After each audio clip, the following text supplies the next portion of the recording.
एक लौंडा लपाड़ा पता नहीं कित्थे मर गया जिहड़ा रोजाना रात नूं टीवी उत्ते बैठ के कहंदा सी मेरे कप्तान डॉलर इन्ना उत्ते चला गया, मेरे कप्तान पेट्रोल इन्ना उत्ते चला गया, मेरे कप्तान बिजली दा यूनिट इन्ना वध गया। वो खोती दिया पुत्तरा डॉलर जिहड़ा 320 रुपए दा नहीं ओपन मार्केट दे विचों लभ रिहा। बिजली दे बिल्लां दी वजह तो लोग घरां दे अपने बर्तन वेच रहे ने, लड़ाइयां कर रहे ने। ओ तेरी सहाफत मर गई है या तेरी गैरत मर गई है?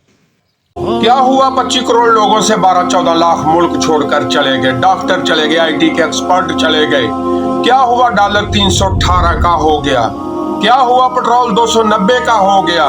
क्या हुआ 600 रुपया दिहाड़ी कमाने वाले का बिल 21,000 आ गया? क्या हुआ आटा 160 रुपए किलो हो गया? क्या हुआ बुजुर्ग शहरी ने 23,000 का बिल देकर नहर में छलांग लगाकर जान दे दी? क्या हुआ गरीब की पहुंच से दवाई दूर हो गई?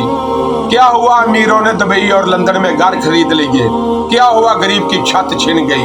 क्या हुआ अमीरों के कुत्तों का खाना अमेरिका जर्मन से आ रहा है? क्या हुआ गरीब भूख से मर रहा है? चेयर लिफ्ट खराब नहीं हुई, ਉਹਨੂੰ ਕੀਤਾ ਗਿਆ ਵਾ।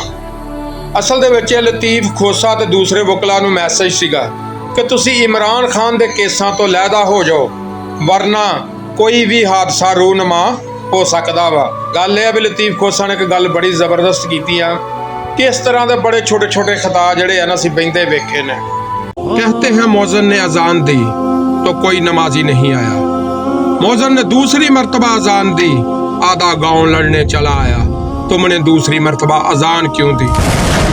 पाकिस्तानियों बैक वक्त ओ केड़ा सी जड़ा पाकिस्तानी और बरतानवी शहरी सी जिन्हें इंडियन गवर्नमेंट नूं लैटर लिखिया सीगा कि मेरे बाप नूं बचाया जावे?